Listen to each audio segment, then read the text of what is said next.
ಯುದ್ಧದ ಕದನ ವಿರಾಮ ಬಳಿಕ ಜಮ್ಮು ಮತ್ತು ಕಾಶ್ಮೀರ ಯಥಾಸ್ಥಿತಿಗೆ ಮರಳುತ್ತಾ ಇದೆ. LOC ಬಳಿಯ ನಿವಾಸಿಗಳು ಹಳ್ಳಿಗಳಿಗೆ ವಾಪಸ್ ಆಗ್ತಾ ಇದ್ದಾರೆ.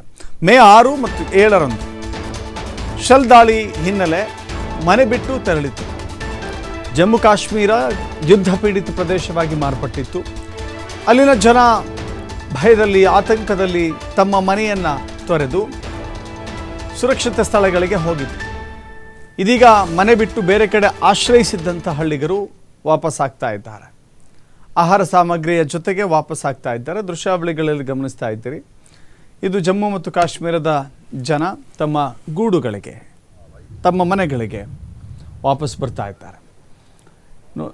ಇಡೀ ಕುಟುಂಬದ ಸದಸ್ಯರೆಲ್ಲರೂ ಕೂಡ ಮನೆಯನ್ನು ತೊರೆದು ಆಹಾರ ಸಾಮಗ್ರಿಗಳ ಜೊತೆ, ತಮಗೆ ಬಟ್ಟೆ ಪರಿಕರಗಳ ಜೊತೆ ಬೇರೆ ಬೇರೆ ಕಡೆಗಳಲ್ಲಿ ಹೋಗಿ ನೆಲೆಸಿದ್ರು.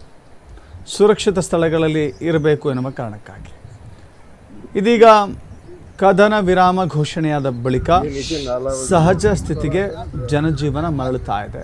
ಆತಂಕ ಕಾಣೆಯಾಗಿದೆ, ಮರೆಯಾಗಿದೆ, ಆತಂಕ ನಿಂತಿಲ್ಲ ಅಂತಲ್ಲ.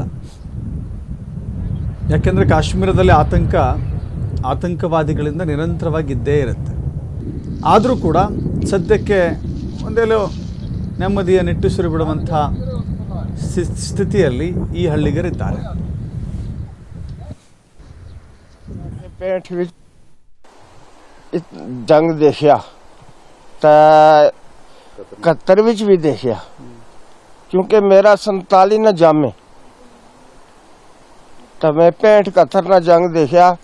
और इस तरह ना जंग जड़ा है 65-71 विच भी नहीं होया। यो जबरदस्त होया। इस विच गल जाए कि 65-71 विच अस इत्थे बैठे रहे, कोई असा इत्थों नशे ठट्ठे नहीं, इससे जगह रहे। इस बारी अस इतों नस गए, इतना रह नहीं सके। जिस घड़ी गोला लगना सा जमीन कम नहीं सी, तो इतों नस के अस सुरनकोट जागा तरे नहीं रहे।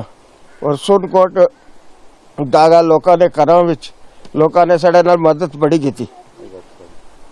आज तो वापस आए अपने घर? आज वापस आया अस अपने घरों में आने तो बैठे। मैं गल यह कि 65 विच भी